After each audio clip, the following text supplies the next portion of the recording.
Perkenalkan, saya Piki Satria Ramadan dari kelompok 7 organisasi komputer.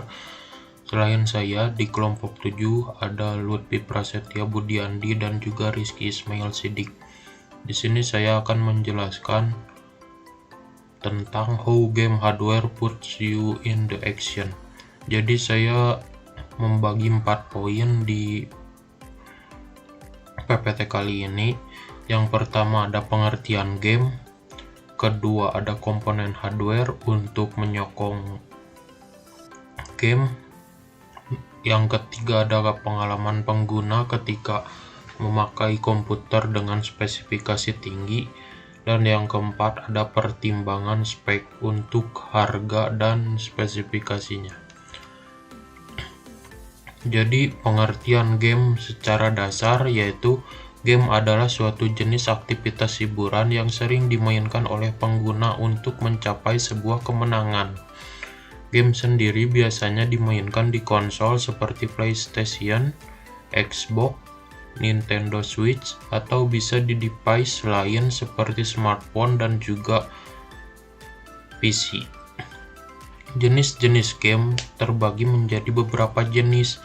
Salah satunya game dengan genre action, perang, olahraga, petualangan, pertarungan, balapan, strategi, dan juga simulasi. Poin kedua yaitu komponen hardware. Jadi komponen hardware apa saja sih yang harus ada ketika bermain game? Yaitu ada prosesor, PGA itu yang paling penting, RAM, dan juga hardware lainnya seperti mouse, keyboard, dan lain-lain. Hardware adalah perangkat keras yang ada di komputer yang berfungsi penting untuk menjalankan operasi dan aktivitas pada perangkat tersebut. Poin ketiga yaitu pengalaman pengguna ketika menggunakan device dengan spesifikasi tinggi untuk bermain game. Poin ketiga ada pengalaman pengguna ketika menggunakan device dengan spesifikasi tinggi untuk bermain game. Yaitu bermain game dengan spesifikasi komputer tinggi dapat membuat pengguna merasakan kenyamanan saat bermain game karena frame rate yang stabil, dan biasanya frame rate-nya di atas 90 atau bisa saja di 120 fps. Komputer dengan sokongan spesifikasi tinggi seperti prosesor AMD Ryzen 9 7950X atau Intel Core i9 generasi ke-13. Pengalaman pengguna. Bermain game dengan spesifikasi komputer tinggi dapat membuat pengguna merasakan kenyamanan saat bermain game karena frame rate yang stabil di atas 90 atau bahkan bisa di 120 fps. Komputer dengan sokongan spesifikasi tinggi seperti prosesor AMD Ryzen 9 7950X atau Intel Core i9 generasi ke-13 dan dengan grafik RTX 4090 Ti akan membuat pengguna merasakan kenyamanan saat bermain game. Poin keempat, pertimbangan spesifikasi. Pertimbangan harga dan spesifikasi untuk bermain game secara lancar.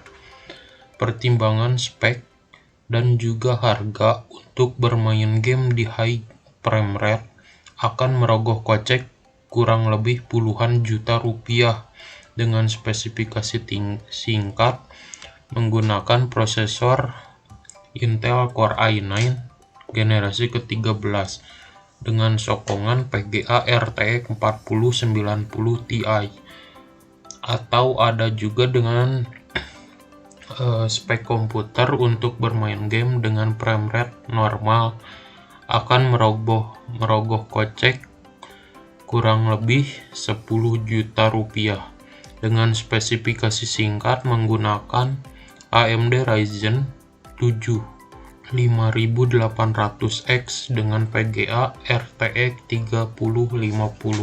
Ada sedikit saran dari saya, bermain game lah secukupnya. atau hanya untuk hiburan semata, dan jangan membuat Anda terpuruk karena biasanya orang-orang sering top up untuk game dan bisa mengeluarkan uang ratusan ribu bahkan jutaan rupiah.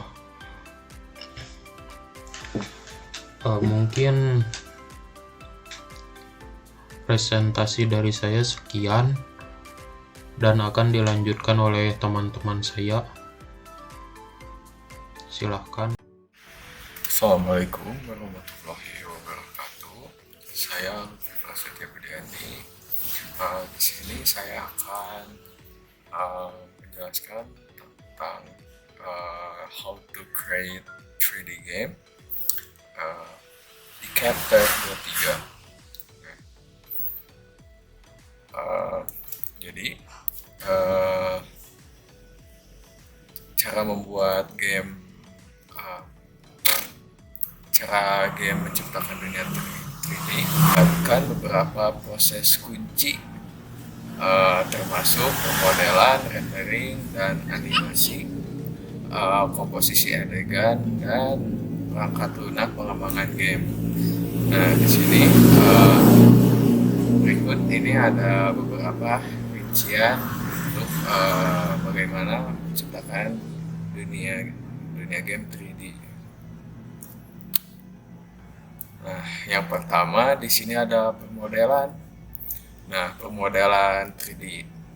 Pemodelan 3D, para seniman atau desainer membuat model 3D dari objek, karakter, dan lingkungan dalam game. Model-model ini dibuat menggunakan perangkat lunak.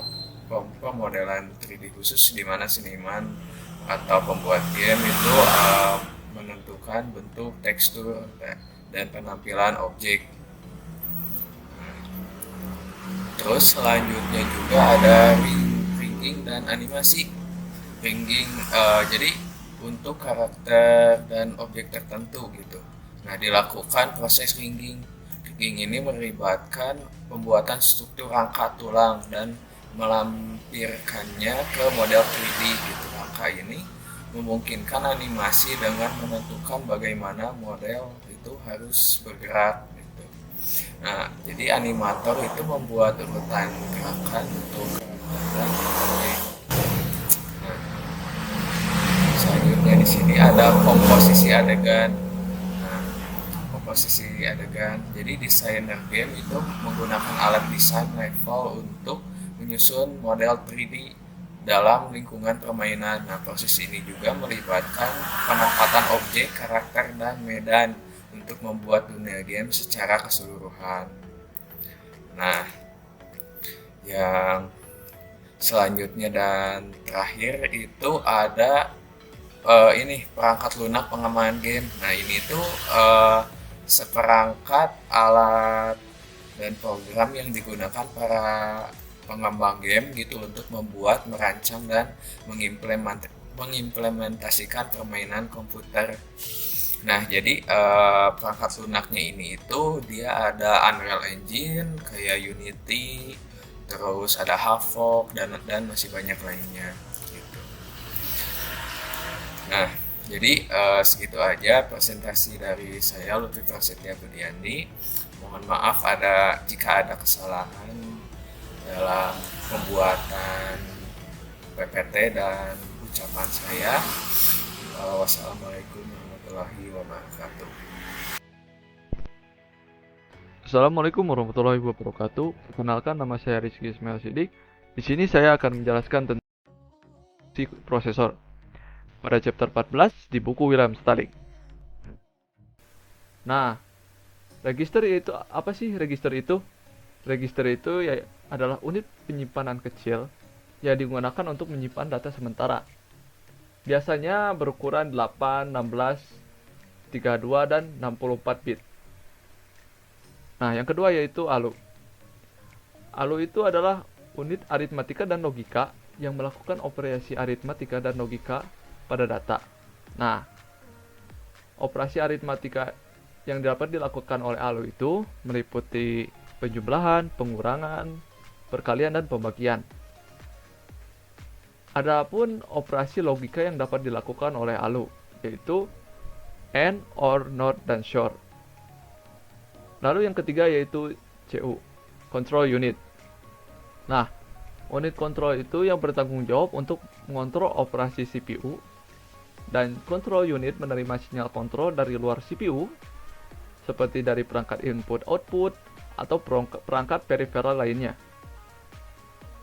Control unit menggunakan sinyal kontrol tersebut untuk mengontrol operasi CPU seperti pengambilan instruksi, eksekusi instruksi, dan penyimpanan hasil. Lalu, adapun bus system.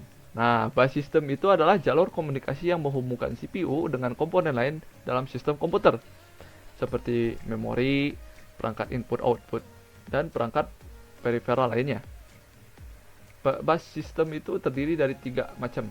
Nah, yang pertama yaitu saluran control, yang digunakan untuk mengirimkan sinyal kontrol dari CPU ke komponen lainnya.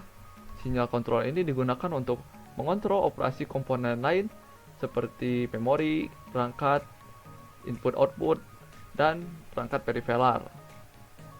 Nah, untuk yang kedua yaitu saluran data. Saluran data digunakan untuk mengirimkan data antara CPU dan komponen lain. Data yang dikirimkan melalui saluran data dapat berupa data instruksi, data operan, atau bisa jadi hasil operasi. Dan yang terakhir yaitu saluran alamat. Saluran alamat digunakan untuk mengirimkan alamat data yang dapat diakses. Alamat data ini digunakan untuk menentukan data mana yang akan diambil dari memori atau ditulis ke memori. Interaksi antara CPU dan bus system. CPU berinteraksi dengan bus system melalui 3 saluran, yaitu register terhubung ke bus control dan bus data, lalu ALU terhubung ke bus data, dan control unit terhubung ke bus control. Nah, untuk tahap pertama yaitu pengambilan instruksi. Pada tahap pengambilan instruksi, CPU mengambil instruksi dari memori, lalu CPU menggunakan saluran alamat untuk mengirimkan alamat instruksi yang akan diambil. Setelah alamat instruksi diterima oleh memori, memori mengirimkan data instruksi ke CPU melalui saluran data. Lalu si CPU kemudian menyimpan data instruksi ke dalam register instruksi. Nah, yang kedua yaitu eksekusi instruksi. Pada tahap eksekusi instruksi, CPU mengeksekusi instruksi yang telah diambil. CPU menggunakan data instruksi yang disimpan di register instruksi untuk menentukan operasi apa yang harus dilakukan. Lalu CPU menggunakan ALU untuk melakukan operasi aritmatika dan logika. Nah, CPU kemudian menyimpan data instruksi ke dalam register instruksi. Lalu yang ketiga adalah penyimpanan hasil. Pada tahap penyimpanan hasil, CPU menyimpan hasil operasi ke memori atau ke perangkat output. CPU menggunakan saluran alamat untuk mengirimkan alamat data yang akan disimpan. Nah, setelah alamat data diterima oleh memori, memori menyimpan hasil operasi ke memori melalui saluran data. Oke, untuk yang gambar selanjutnya. Pada tahap ini, CPU mengambil instruksi dari memori. CPU menggunakan saluran alamat untuk mengirimkan alamat instruksi yang akan diambil. Setelah alamat instruksi diterima oleh memori, memori mengirimkan data instruksi ke CPU melalui saluran data, seperti bus system ya. CPU kemudian menyimpan data instruksi ke dalam register instruksi. Nah, pada gambar ini, proses pengambilan instruksi dapat dijelaskan sebagai berikut. Yang pertama, CPU membaca alamat instruksi berikutnya dari register program komputer, program counter. CPU mengirimkan alamat instruksi ke memori melalui saluran alamat. Lalu memori mengirimkan data instruksi ke CPU melalui saluran data. Lalu CPU menyimpan data instruksi ke dalam register instruksi. Nah, pada tahap eksekusi instruksi, CPU mengeksekusi instruksi yang telah diambil. CPU menggunakan data instruksi yang disimpan di register instruksi untuk menentukan operasi apa yang harus dilakukan. Seperti gambar tersebut, proses eksekusi dapat dijelaskan sebagai berikut. CPU menerjemahkan instruksi dari bahasa mesin ke bahasa yang dapat dimengerti oleh control unit. Terus, CPU menentukan urutan operasi yang harus dilakukan. CPU melakukan operasi aritmatika dan logika menggunakan ALU. Lalu, CPU menyimpan data sementara ke dalam register. Nah, untuk tahap terakhir yaitu penyimpanan hasil. Pada tahap ini, CPU menyimpan hasil operasi ke memori atau ke perangkat output. CPU menggunakan saluran alamat untuk mengirimkan alamat data yang akan disimpan. Setelah alamat data diterima oleh memori menyimpan hasil operasi ke memori melalui saluran data. Nah, setelah itu, pada gambar ketiga, pada gambar tersebut, proses pengambilan instruksi, eksekusi instruksi, dan penyimpanan hasil dapat dijelaskan menjadi 3 tahap. Nah, sama seperti penjelasan yang sebelumnya, tahap pertama yaitu pengambilan instruksi. Pengambilan instruksi itu meliputi CPU membaca alamat instruksi berikutnya dalam register program counter, ya seperti penjelasan sebelumnya. Terus CPU mengirimkan alamat instruksi ke memori. CPU menyimpan data instruksi ke dalam register instruksi dan dieksekusi.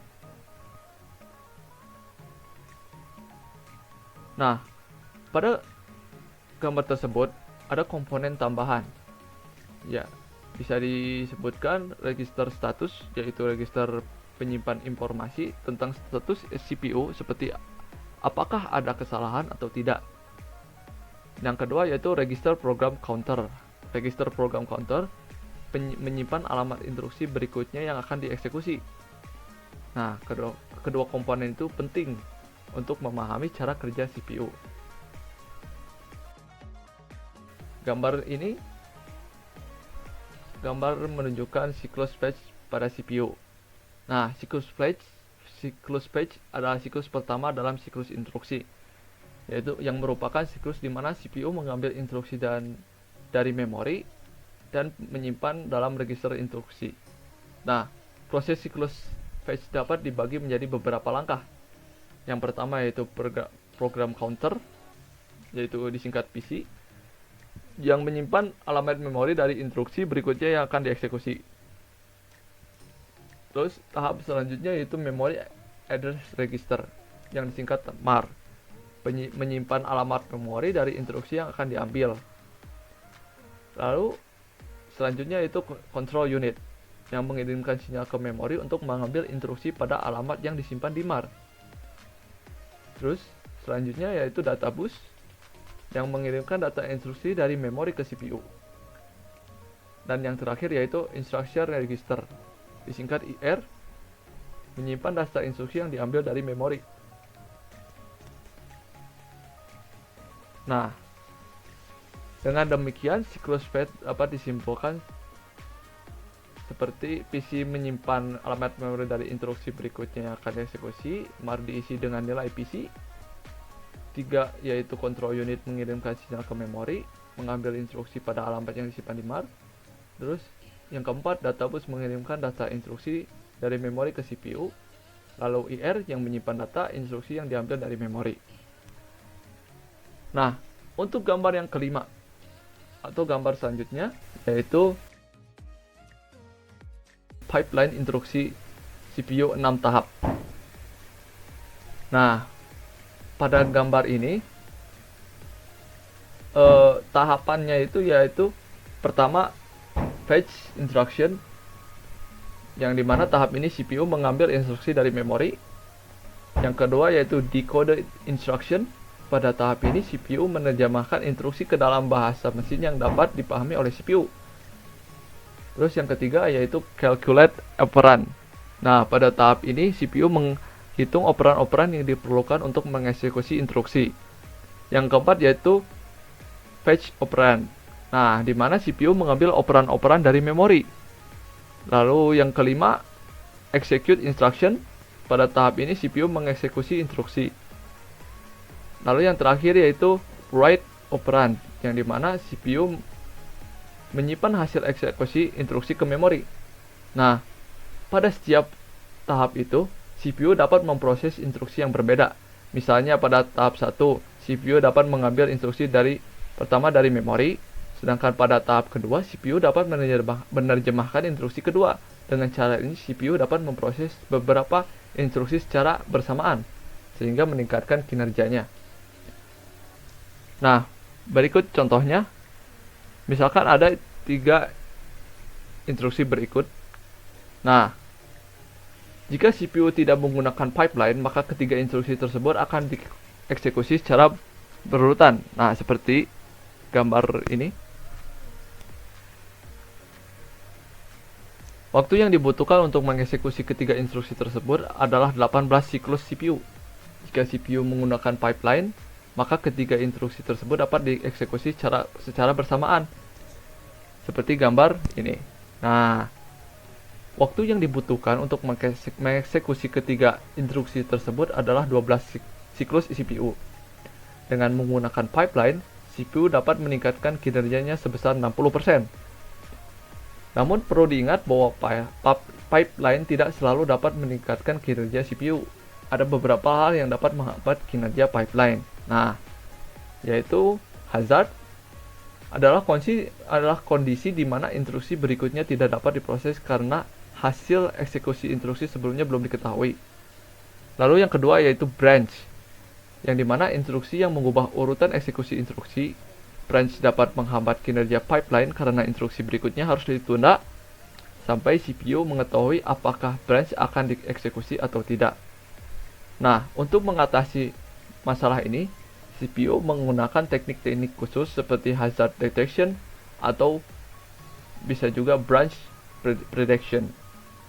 Nah, mungkin hanya segitu yang bisa saya jelaskan pada chapter 14. Semoga saja penjelasan ini bisa mencakup keseluruhan dari chapter ini. Mohon maaf apabila ada kesalahan pada kata-kata atau penjelasan yang saya berikan. Wassalamualaikum warahmatullahi wabarakatuh. Sekian dari kelompok kami. Mohon maaf bila ada kekurangan, kritik dan saran yang membangun sangat kami butuhkan. Wassalamualaikum warahmatullahi wabarakatuh.